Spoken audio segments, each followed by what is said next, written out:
Good morning, fourth class. I am Madhvi, your Hindi teacher. Student, today we will continue our remaining chapter number 11. हमने कहाँ तक पढ़ लिया था कि जो सरपंच साहब हैं वो रात को क्या कहते हैं कि मुझे खीर खानी है ना, वो यही कहते हैं ना। उसके बाद देखते हैं सरपंच रसोई घर में जाकर खीर बनाने लगे।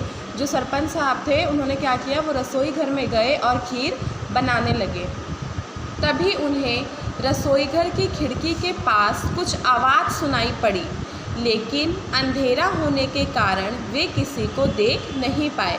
वो खीर बना रहे थे, इतने में उन्हें क्या लगा कि रसोई घर की जो खिड़की थी उसके पास से कुछ आवाज़ आई, लेकिन अंधेरा होने के कारण वो किसी को देख नहीं पाए। खीर बनाते बनाते सरपंच साहब ज़ोर से बोले, अजी सुनती हो, आजकल चोरियां बहुत हो रही हैं। अपने सारे जेवर रसोई घर में ले आओ, मैं उन्हें आटे के बोरे में छिपा दूंगा। अब जो सरपंच साहब है वो क्या कहते हैं अपनी वाइफ से कि अजी सुनती हो, आजकल चोरियां बहुत हो रही हैं, क्योंकि उनके गांव में चोरी बहुत ज़्यादा हो रही थी।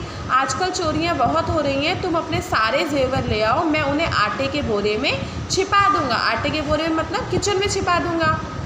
उधर चोर अलमारी में मार ढूंढते रह जाएंगे, इधर आटे के बोरे में तुम्हारे जेवर पूरी तरह सुरक्षित रहेंगे। वो जो सरपंच साहब होते हैं वो क्या कहते हैं, अब अगर चोर आता है घर में तो वो ये थोड़ी है कि आटे की बोरी फाड़ के देखेगा कि इसमें जेवर है या नहीं है। वो तो डायरेक्ट अलमीरा चेक करेगा, है ना, हम कमरे में जाएगा। तो सरपंच साहब ने यही बोला कि उधर चोर जब आएंगे वो अलमारी में छानते रह जाएंगे और इधर तुम्हारे जेवर पूरी तरह सुरक्षित रहेंगे। इतना कहकर सरपंच साहब फिर बोले, लो बन गई खीर, बन गई पिस्ते बादाम वाली बढ़िया खीर, इसे ठंडा होने के लिए रख रहा हूँ, सुबह खाएंगे। तुम्हारे जेवर भी आटे के बोरे में छिपा दिए हैं, चलो अब सो जाते हैं। सरपंच साहब क्या बोलते हैं कि लो बन गई बढ़िया पिस्ते बादाम वाली खीर, इसे मैं ठंडा होने के लिए रख रहा हूँ और जब हम सुबह उठेंगे तो इसे हम खाएंगे। और सरपंच साहब क्या बोलते हैं अपनी वाइफ से कि मैंने तुम्हारे जितने भी जेवर थे वो आटे के बोरे में छिपा दिए हैं, चलो अब चलकर सो जाते हैं। सरपंच साहब अपने कमरे में गए और कमरे का दरवाज़ा ज़ोर से बंद कर दिया। सरपंच साहब ने क्या किया, वो अपने कमरे में गए और जाते ही उन्होंने अपने कमरे का दरवाज़ा ज़ोर से बंद कर दिया ताकि चोरों को लगे हाँ ये सो गए हैं, जिससे चोरों को लगे कि जैसे कि वो सो गए हैं। वही मैंने अभी बताया ना कि जिससे चोरों को क्या लगे कि वो सो गए हैं।